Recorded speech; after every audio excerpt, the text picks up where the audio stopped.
Can silence carry poison in its veins? Can the breaking of bread on Easter Sunday conceal a hand that serves judgment instead of grace?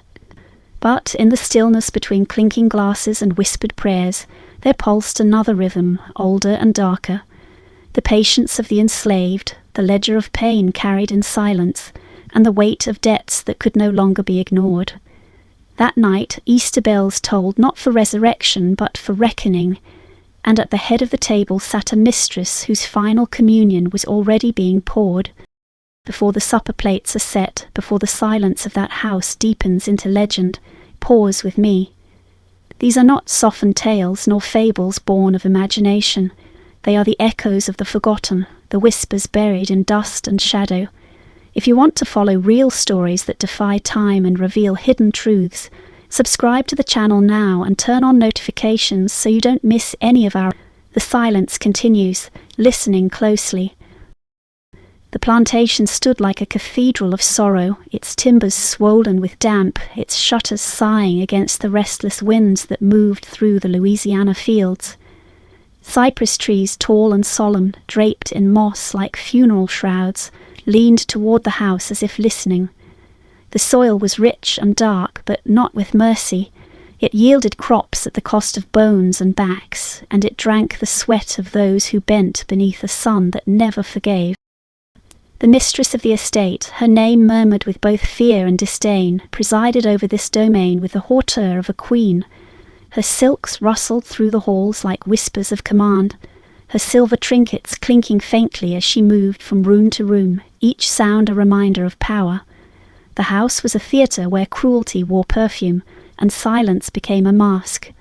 Windows were tall and arched, yet light entered grudgingly, filtered through curtains heavy as burial cloth. Within those walls the air seemed always to press down on the lungs, making every breath feel borrowed. Life for the enslaved was marked not by days, but by the endless repetition of tasks. The clang of the iron pot, the crack of the whip, the creak of wagons rolling across gravel paths, each sound etched into memory like tally marks. Dawn came not with promise, but with the bite of frost in winter, or the oppressive weight of summer heat. The seasons themselves seemed complicit, offering no reprieve. Winter froze their hands until the skin cracked and bled. Summer scorched their backs until sweat mingled with dust and salt, stinging eyes that could never close to rest long enough. The kitchen was the heart of labour, its hearth a fiery mouth that devoured hours. Wooden spoons stirred pots so large they could drown a man, the steam rising thick and choking, carrying the scent of sustenance that rarely reached those who prepared it. Every bowl set before the mistress, every polished plate carried by trembling hands, was a reminder they fed others while hunger gnawed their own bellies hollow. The quarters stood at the edge of the fields, their walls thin, their roofs patched with whatever could be found. Nights, the house itself seemed alive. Its staircases groaned when the mistress descended, as though recoiling from her steps. Doors sighed open and closed, reluctant to obey. In the dining hall, the long table stretched like an altar, polished to a mirrored sheen. Candles cast trembling shadows on the walls, shadows that seemed to blind the eye from the darker truths that fed its shine. Easter approached, and with it the rituals of wealth and display. The mistress had demanded a feast fit not just for the family but for reputation. Guests from neighbouring estates, clergymen, men of commerce, all to sit at her table and admire the grandeur she believed eternal. Chickens were slaughtered, lamb roasted, wine bottles polished until they reflected the wavering light of the kitchen flames. The enslaved moved like shadows in preparation, their bodies weary but their movements precise. Silence was their shield, silence was their language. In every step, in every gesture, silence carried more than words ever could. The land outside told its own story. The river ran sluggish, its waters brown and secretive, carrying away whispers of what had been done along its banks. Fields of cane swayed in the wind like penitents bowed in prayer, their blades sharp, ready to cut any who dared to grasp them. Birds circled above, their cries sharp and piercing, remind us that even the sky could not remain untouched by sorrow. And always there was the church bell, its toll carried across the fields each Sunday, slow and measured, a sound meant for salvation but which fell like iron upon those who laboured without rest. Easter Sunday loomed, and its bell would not speak of hope. It would toll over polished silver, folded linens, prayers intoned with piety, and beneath it all, the quiet, unseen hand of vengeance stirring. Elijah learned early that the body keeps its own books. On his left shoulder a pale crescent scar where a buckle bit down when he stumbled under a sack of cane. Across his ribs a ladder of old welts that no longer stung but tightened whenever the weather turned. At the base of his throat a faint notch where a hand once pressed too long, too hard, and the world narrowed to a keyhole of sound. These were not merely marks, they were entries, dates without calendars, sums without coins, a ledger of pain kept in flesh because paper could be burned. He worked low and quiet, the way river water moves beneath its surface shine. In the kitchens he seemed part of the furniture, the table he scrubbed, the hook that held the ladles, the hearth that ate wood and time. He did not speak unless spoken to. He learned the grammar of footsteps, the dialect of keys, the theology of doors. He knew which floorboards tattled, which hinges pleaded, which windows caught moonlight like. Silence was not absence for him, it was skill. With it he could hear the whole house breathing. He could feel how the walls leaned and listened. There had been a time when he laughed, a brief, bright season before its use was taught out of him. He could not place the exact year, but it came before his sister Liza went downriver in a flatboat she did not choose. When the mistress sold her, she did not speak like a loss, but like an arithmetic, a necessary subtraction to balance columns only she could see. The household must be corrected, she said, as if people were figures that misbehaved. That line settled into Elijah's skin like ash. In his ledger, it took a page of its own. His mother, Dinah, had a way of looking at the sky when she spoke, as if the clouds might bear witness when people would not. "The Lord keeps count," she whispered, fingers working a thread through cloth. "When we cannot write it, he writes." Elijah folded her words beside his scars. Later, when her breath shortened and her hands trembled from winters spent washing linen in water cold enough to skin the knuckles raw, he saw the book in her eyes. An invisible banner darting. The mistress sent a thimble of syrup when Dinah took to the palate. Not honey, not broth, only a gesture measured like a stingy mercy. In the ledger, Elijah recorded the thimble as an offence heavier than a lash. Cruelty with perfume is heavier than cruelty with a roar. He was not quick to anger. He was slow, like the cool of a deep well. The slowness had saved his life more than once. He had learned the patience of blades left in shadow, of seeds beneath frost. Let the seasons perform their long arithmetic, he thought. Let time do its counting in rings of wood and grooves of spoon, soot above the hearth. While others broke, he bent.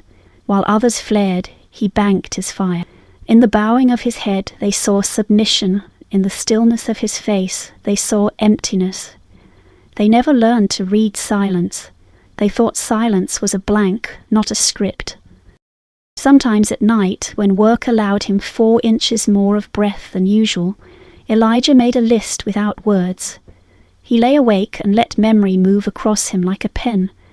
Liza's pink ribbon seized from her hair and handed, absurdly, to the mistress's dog. Dinah's cough, wet and short, the time the mistress held up a cracked plate and called it Negro carelessness, though the crack had lived there longer than Elijah had. He tallied the morning the overseer laughed when a boy no older than 12 slipped in the wash-house and burned his hand to blister. He tallied the hymn the mistress demanded on a Sunday when they were faint with heat, and how she clapped off tempo smiling as if the song were a tool. He tallied the lamb cut too close to bone for their portion, the sugar locked in its tin, the book on her table marked with a sprig of pressed lavender. That sprig became an entry too, beauty saved for one woman while the rest swallowed smoke. He had a wife once, or the beginnings of one, whose laughter rang soft as a spoon against glass. They were not given ceremony, only a nod from an elder in a shared corner of a room. Even so, Elijah remembered the way she tucked a breath behind her teeth when she was about to tease him. Miriam was taken north with a ledger entry the mistress called back taxes of Providence, a phrase so bizarre Elijah felt dizzy hearing it. How could Providence be taxed? How could God owe her anything? The phrase scratched its way down the page in him. Some entries bled, that one tore. He learned to read numbers from a bill of sale left open on the pantry table once, careless as dust. The page was edged in flour. He traced it with his eye the way a finger traces a scar. Dollars were marks of power that pretended to be neutral. Pounds, pence, tallies, words that turned breath into inventory. He studied how the mistress moved her quill, how she paused, how she dabbed the blotter. She treated ink like law. Elijah watched and understood. The world obeyed what it could see on a line. His body would never be allowed to write on paper, yet his body could write elsewhere. He could inscribe meaning in the smooth of a spoon, in the angle of a kettle left just so, in the timing of a door unlatched one beat earlier than habit. The house would read him whether it wished to or not. Easter brought a special cruelty, piety set like lace over iron. The mistress spoke of forgiveness while her cook bleed into onions from a knife sharpened to a whisper. She spoke of renewal while sending a boy to drag water till his shoulders trembled. Elijah listened to sermons through walls, each word like a bead on a chain. Sin, grace, ransom, blood. The word rolled across his tongue. He knew more about blood than the preacher would ever admit. He knew how it glazes over on the palm, how it smells when heat lifts it from a cut, how quickly it turns a rag rust brown. In his ledger the Easter words were filed under the theatre, the play of mercy staged for those who never stood in its need. If the ledger had been visible, it would have frightened the house. He kept it close and invisible, a drum of counting that never paused. The mistress thought herself above mathematics. She imagined herself a season rather than its subject. When a glass shattered, she called it fate. When a bill arrived, she called it persecution. When a storm uprooted a tree, she called it trial. Every misfortune magnified her sense of saintly suffering. Every brutality she dispensed became discipline. Elijah saw through the lace. Lace was only thread pretending to be cloud. He took measure of her routines as a clerk takes measure of coins. She favoured a particular chair at table, slightly to the left of the window where light softened her face. She reached with the same hand for the sugar, tapped the same finger on the rim of her glass when she wished wine. She scolded with the same phrases, as if reading a script. Decency must be taught. Each in their place I forgive, but order must stand. Forgiveness was a costume she wore to look well in a mirror. In the ledger he noted how often she said the word, compared to how seldom she practiced it. The ratio itself was a kind of violence. Sometimes Elijah spoke, but only in his blood. He let his pulse answer the questions no one asked him. He felt its speed when the mistress laughed at the overseer's joke about a woman walking barefoot across gravel after midnight to meet a man she loved and being found at daybreak with her feet torn. He felt it slow when Dinah slept, the first deep sleep in weeks, as if a hand had briefly lifted off his chest. The ledger kept both, accelerations of rage, decelerations of mercy.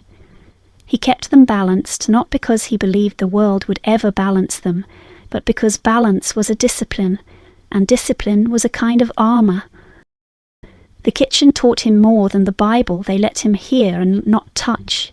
Heat reveals truth, he learned. Water tells on everything when it boils. Stains rise, fats surrender, hidden cracks widen. Spices lie until their lids are lifted. Sugar waits for a moment to burn. The pantry was a choir of jars with glass throats. The cellar a congregation of barrels that hummed when the weather changed. He could tell by scent whether vinegar had turned, by weight whether the flour barrel had been cheated, by sheen whether a spoon had been washed in haste. Each recognition was an entry. Knowledge is a sum. Sums can be turned. What Elijah feared was not death, it was erasure. To vanish without proof, to be washed away like chalk lines after rain. He wished for something that would say he had been here and had counted, not to the mistress, not to her ledger which could blot out anything it disliked, but to the quiet that had kept him alive. He wished the silence would speak after him. He believed, stubbornly, that silence could be taught to carry a message strong as iron. He rehearsed it not in words, but in restraint. Restraint would be his grammar, timing his rhyme. When Dinah died, the house did not pause. The mistress sent a token 1 pair from the pantry, green as a promise never intended to be kept. Elijah held it in his palm and felt fury rise and tamp itself down again.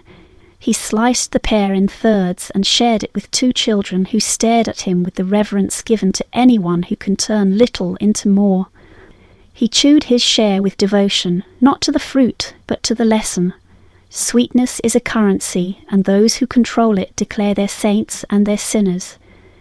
In his ledger he wrote the pear in a long column of small, exact wrongs that add up to a sentence heavier than a single blow. He had learned by then to step into a room and feel its balance. For every object in place, another slightly off. For every voice raised, 2 lowered in conspiracy. He could hear how the mistress's bracelets narrated her moods, how quickly they chimed when she was restless, how softly when she was satisfied. He could tell by the tilt of her chin whether the day would bring humiliation or merely the thread of it skimmed along the surface like a knife. He did not guess any more. He accounted. He did not hope. He counted. He did not pray as he once had. He waited. Waiting itself became a kind of prayer, patient, exacting, relentless. On the Saturday before Easter, Elijah polished the mistress's silver until he saw, not his face, but the shadow of a man he did not yet know how to become. The spoons lay in ranks like little mirrors that refused to tell the truth straight. He ran a cloth along their throats and watched the room bend. In the bend he glimpsed possibility. The ledger inside him steadied its columns. He breathed. He put each piece in its velvet bed, final. The night air reached through the shutters and stroked the candle flames. Somewhere a whippoorwill sang its own name, endlessly counting itself. Elijah felt the sound enter him and lodge beside the other entries. He thought of Miriam's spoon-soft laugh. He thought of Liza's ribbon. He thought of the columns were near to closing, not because the sum had been reached, how could it be, with losses like rivers, but because the book required a line drawn across a page and a reckoning written beneath it. He did not rage, he totaled. He did not swear. He finished the math, and when he lay down, he did not sleep. He listened to the house breathe and promised his silence that it would be given work to do, that it would carry a message across glass and linen, across throats and prayer, across the Easter table where mercy had been played as theatre. The ledger was ready. The hand that kept it was steady. The sum, when it came, would not shout. It would be served. Easter morning began with bells, their toll drifting across the fields like threads of iron laid upon the air. The mistress demanded every detail shine brighter than the day itself, linen starched to a cruel stiffness, candles tall and unsparing, silver arranged in gleaming ranks upon the long oak table. Guests would arrive by carriage and horse, their laughter slicing through the stillness as if joy were owed to them alone. The house prepared like a stage, each servant a shadow moving on cue, each gesture timed to the rhythm of command. For Elijah, the day unfolded like the final page of a ledger. He polished, stirred, fetched, carried, but within his silence he counted. He counted the steps between kitchen and dining hall, the pause between courses, the tilt of the mistress's glass. He counted the way her hand lifted a spoon with an unconscious trust, never doubting the hand that set it before her.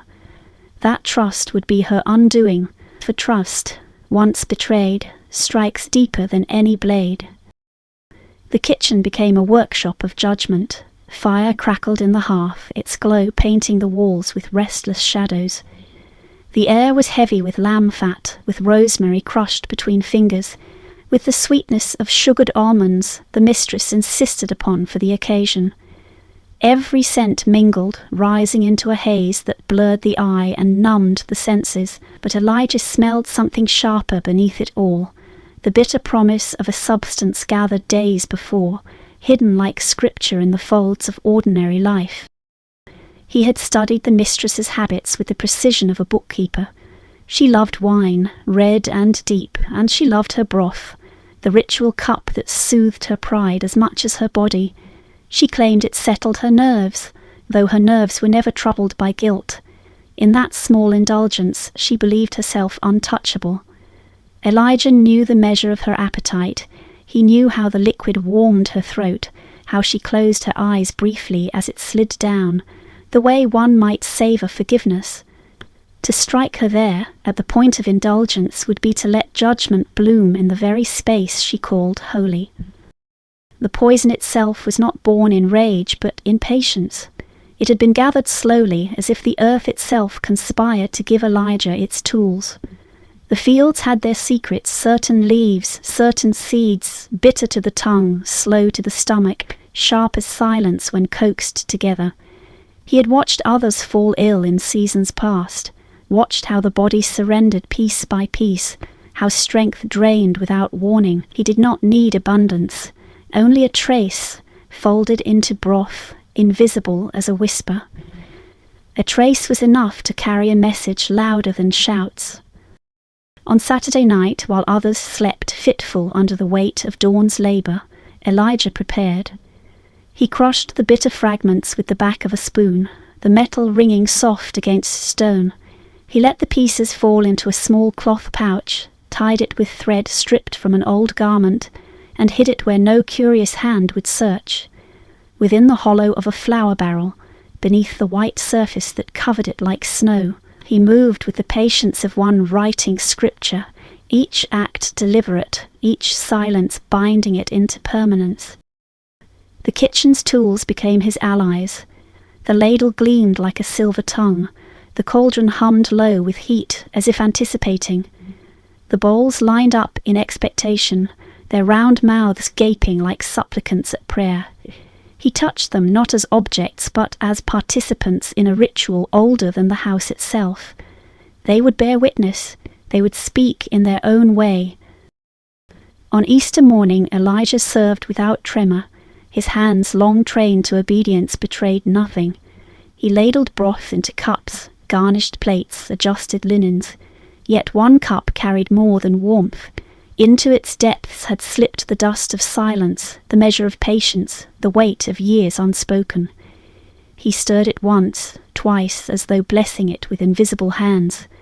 Then he set it where he always set it before the mistress, slightly left of centre, her prefade place. But planning was not merely the act itself. Planning was the silence that followed, the discipline not to rush. Elijah rehearsed the aftermath in his mind, not in words but in images. He saw her hand lift the cup, saw her lips touch the rim, saw the swallow that would seal the sum of his ledger. He imagined the brief stillness, the pause before recognition. He imagined the silence afterward, not the silence of fear, but the silence of legend beginning to take shape. Yet even in that moment of resolve, Elijah did not think of victory. He thought of balance. He thought of the ribbon stolen, the cough ignored, the pear divided. He thought of the laughter of Miriam taken like a coin from a purse. Each memory placed its hand upon his shoulder, steadying him, guiding him. This was not one act, it was the sum of all acts. It was arithmetic carried to its end.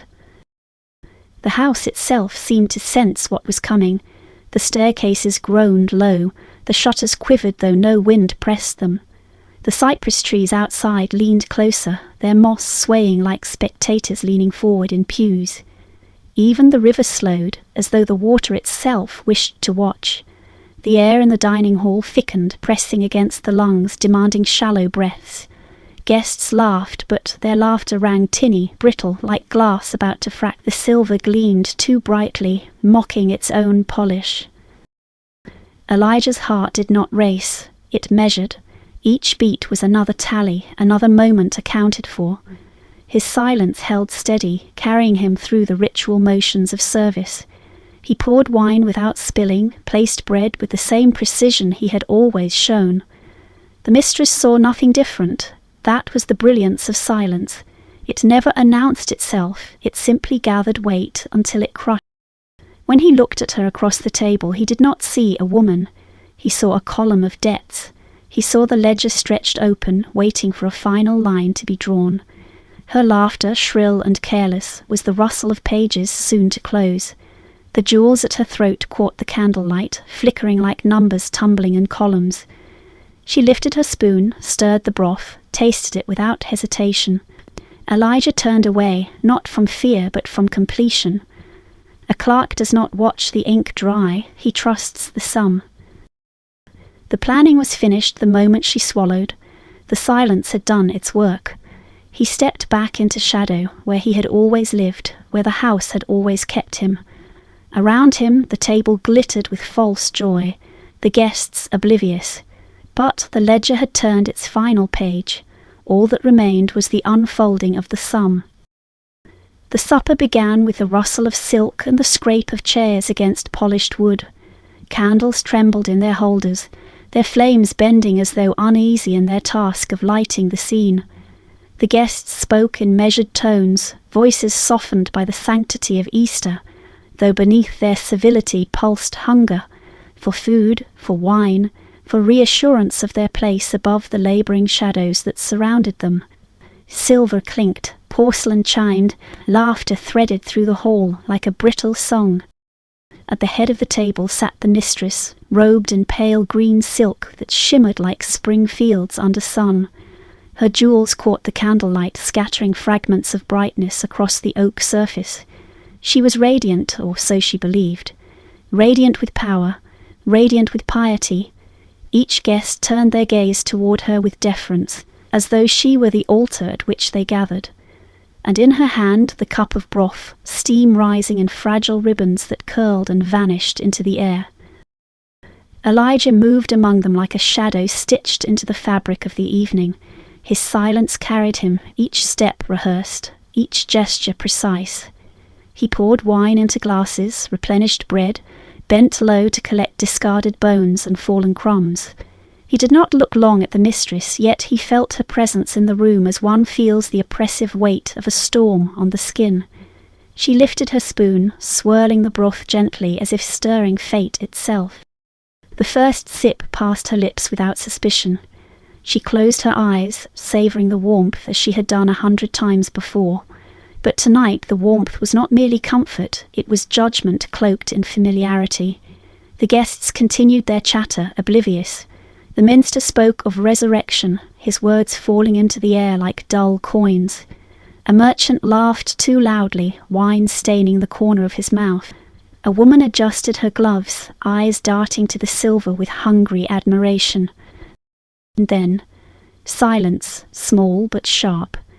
The mistress's hand trembled, the spoon clattering against the rim of the cup.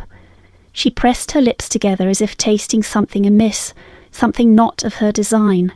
Her eyes flickered, first with confusion, then with a dawning dread she struggled to mask. She coughed, lightly at first, covering her mouth with her jewelled hand. The sound was swallowed by the laughter around her, unnoticed, unremarkable, but Elijah heard it. For him it was louder than bells. The second sip deepened her discomfort, a tightening in her throat, a heat that rose not from the broth but from the unseen dust within it. She shifted in her chair, straightening her back, attempting to maintain her poise.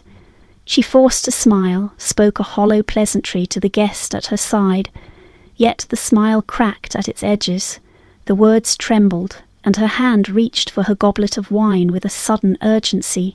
She drank deeply, hoping to drown the taste, to wash away what she could not name. The wine, once her comfort, became a river that carried the poison further. Guests noticed now. A woman leaned forward, whispering, "Are you well?"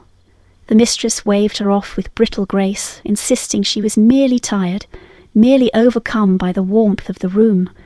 But her colour drained, her lips paling, her hand shaking so violently the goblet trembled against her teeth. Another cough, harsher, raw, splintered the air. Laughter died in fragments, leaving a void that swelled with unease. Forks paused mid-air. Knives hovered above plates. The mistress reached again for her cup, as if stubbornness itself could undo the weight pressing upon her chest. But the broth had turned against her, what once soothed now seared.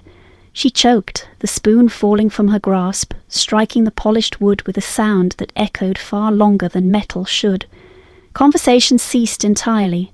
The only sound was the crackle of candle flames and her ragged breathing, punctuated by the scrape of her chair as she shifted desperately, seeking air. Or the guests rose, voices tangled in alarm. "Fetch water, call the doctor, open the window." Commands flew like startled birds, frantic and directionless. A boy ran to the door, his shoes clattering on the wood. A woman fanned the mistress with her lace handkerchief, her own hands trembling so violently the fat crick quivered like a captive bird. The minster prayed aloud, words stumbling, syllables colliding, his voice higher than its usual measured tone. But the house seemed deaf to them. The walls groaned as though straining to contain the moment. The shutters rattled, though no wind touched them. The silver gleamed brighter, mocking in its shine. Candles flickered as if exhaling with the mistress's failing breath.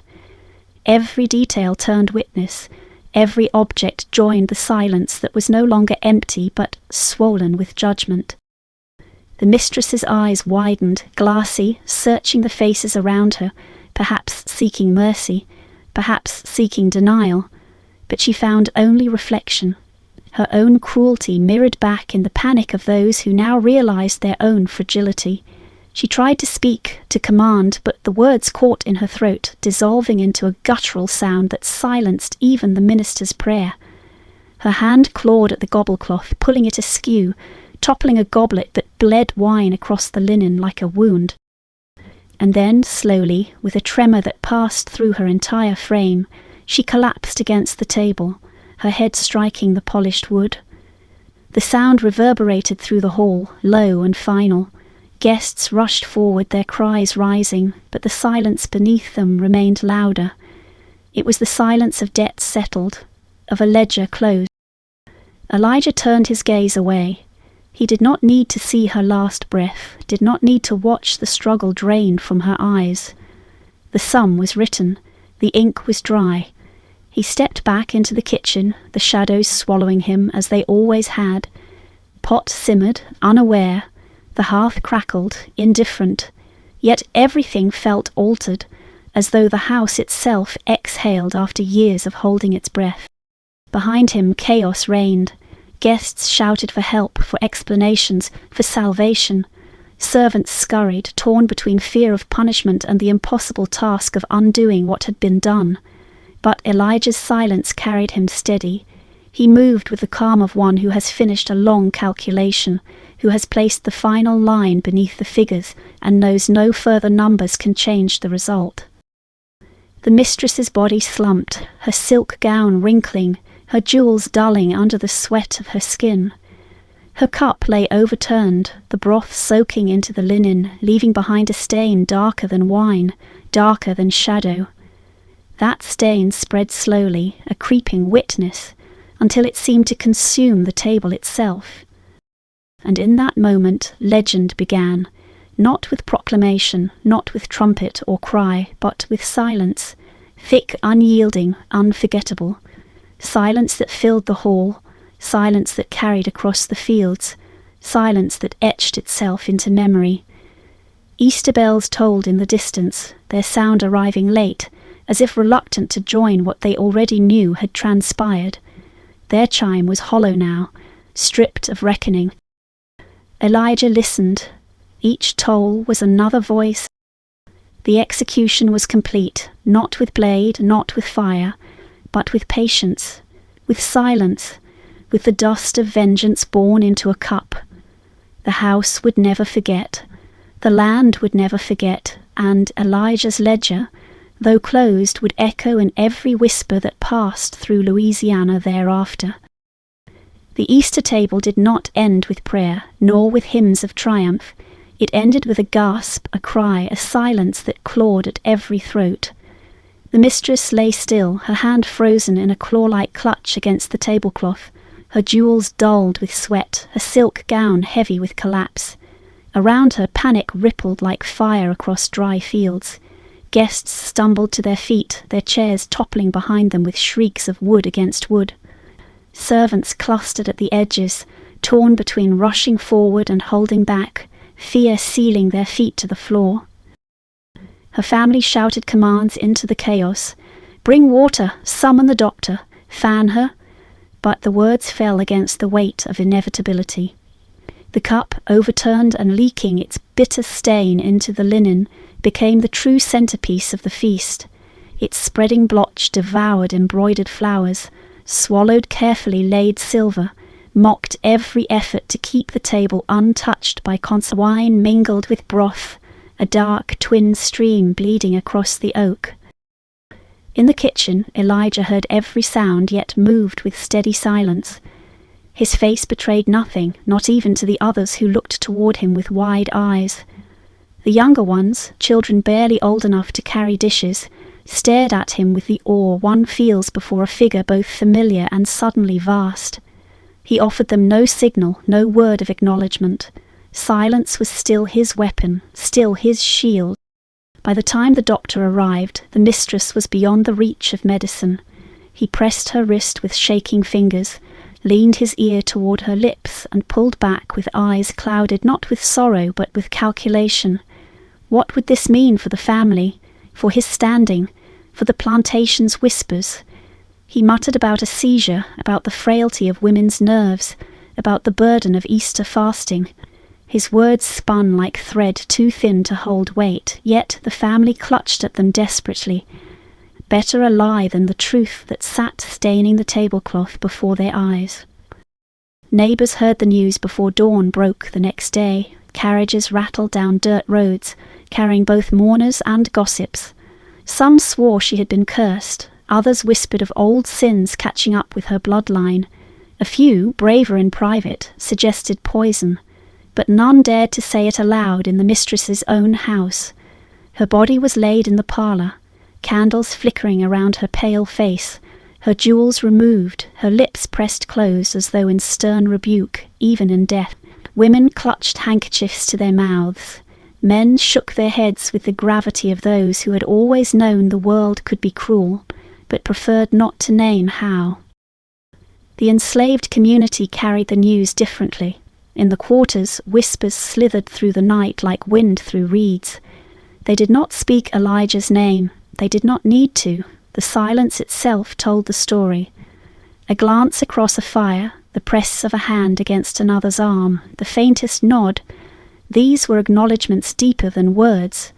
Children hushed their play, sensing the air was heavier, though they did not know why. Mothers held them tighter, fathers stared longer into the dark, as if the stars themselves might confirm what they dared not say aloud. Rumours spread in town, each more embellished than the last. Some claimed the mistress's eyes had rolled back white, that she had screamed the name of a demon before collapsing. Others insisted she had risen once more, gasping for forgiveness, only to fall dead again at the toll of the Easter bell. The story twisted with each retelling, growing less human, more mythic. Newspapers wrote carefully, avoiding scandal. "Unexpected malady, Fell's respected lady of Louisiana estate," one headline read, its words smooth as polished silver, its truth buried beneath. Yet for all the crafted lies, fear lingered. Guests who had been present at the supper could not rid themselves of the sound, the clatter of the spoon, the wet cough, the final thud against the oak. Some dreamed of it, waking with sweat beading their foreheads, hearing echoes of the cup tipping over again and again. For them, the Easter feast was no longer memory but haunting. The house itself seemed altered. Its shutters no longer rattled lightly but slammed in sudden gusts. The staircases groaned as though mourning. Servants crossed its halls with greater haste, unwilling to linger in rooms where candlelight seemed to waver too violently, where shadows stretched too long. The dining room was locked, its tablecloth burned, its silver hidden away, but locks cannot contain memory. The stain lingered in the wood grain, faint but stubborn, like a bruise that will not fade. Guests who returned swore they could smell something acrid in the air, though no fire burned. Elijah remained unchanged in his silence. He worked as he always had, eyes lowered, steps precise. No one accused him, for to accuse would be to acknowledge the possibility, and acknowledgement was a danger greater than any truth. Better to let the doctor's story stand, to bury suspicion with the body, and so Elijah became both invisible and monumental, invisible in his daily labour, monumental in the weight of what all suspected but none dared name. The enslaved looked at him differently, though they spoke no word. He became a shadow larger than himself, a symbol carried in silence. To the children he was the man who had stared into the face of power and not bowed. To the elders he was proof that patience could sharpen into judgment. To all he was the one who had turned silence into action without speaking a single word.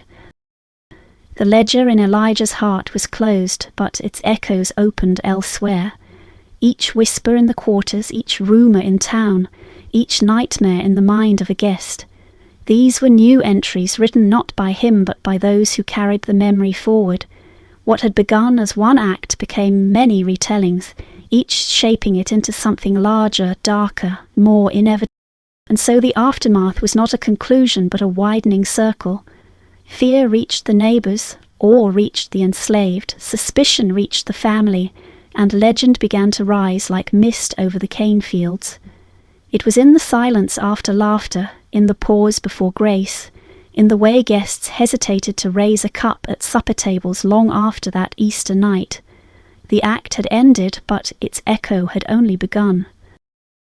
Years passed, but the Easter night of 1844 did not fade. It lingered in the air like smoke that never disperses, like a stain that resists every scrubbing. The plantation changed masters, fields were sold, the house repainted, but none of it silenced the whisper that clung to its bones. Travellers on the roads slowed their horses when they passed the cypress-lind drive, glancing toward the windows as though expecting a pale hand to draw back the curtains. Children dared one another to step onto the porch, claiming they could hear the faint clatter of a spoon striking wood, again and again. Among the enslaved, Elijah's silence lived on as scripture. They never spoke his name too loudly, never told the story in full. Yet it moved from mouth to mouth in fragments, in the spaces between words, in the pause before a prayer. Patience is sharper than iron, one would murmur. Silence speaks when it must, another would answer.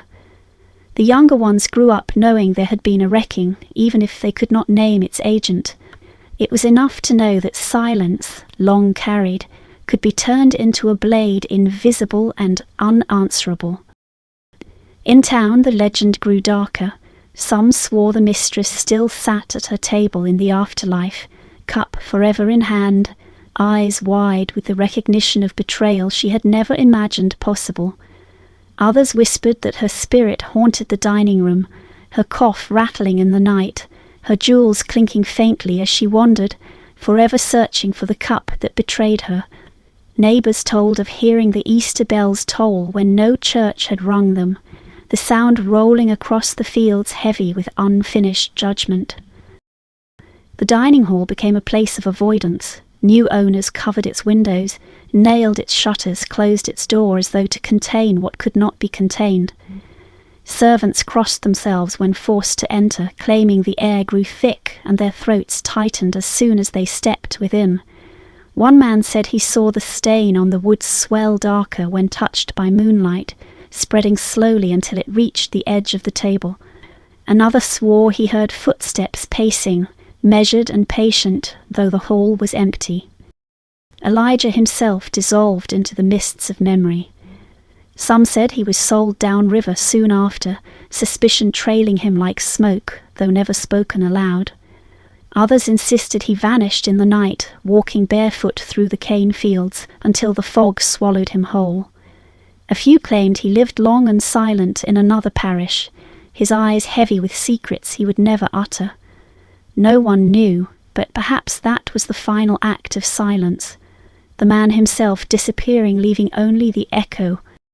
What remained was not his body, not his name, but his ledger. The invisible book of debts closed that night was reopened in every whisper, every story told in firelight, every shiver that ran through those who dared to recall. Each retelling drew new lines upon its pages, turning one act into many. The ledger outlived him, outlived her, outlived the house itself. And in that ledger silence was ink, patience the sum.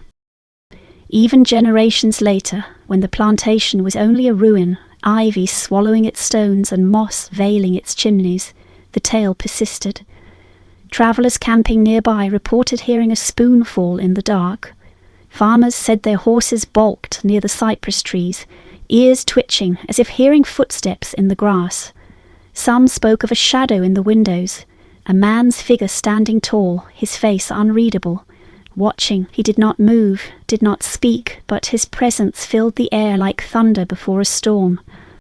And so Elijah's silence became legend, not the kind written in books, not the kind printed in newspapers, but the kind that clings to the marrow of a place, the kind that refuses to die. His act was never recorded as history, yet it thrived as myth, half-truths, half-whisper, wholly unforgettable. The mistress's name, once spoken with fear, eroded into dust. Silence had been his burden, now it was his echo. If you walk the fields at dusk, some say you can still feel it, the weight in the air pressing on the lungs, the sense that the land itself is listening. The wind carries faint fragments of cloth rustling, silver clinking, a cough smothered in lace, and beneath it all the steady presence of silence, heavy and unyielding, the silence of a man who wrote his own ledger not with ink but with patience. The story ends as it began, with silence. Silence before the strike, silence after the act, silence that carries vengeance further than any word could. And somewhere on the long table of memory, the cup still tips, the broth still spills, and the ledger waits, unfinished, for the next hand that will write.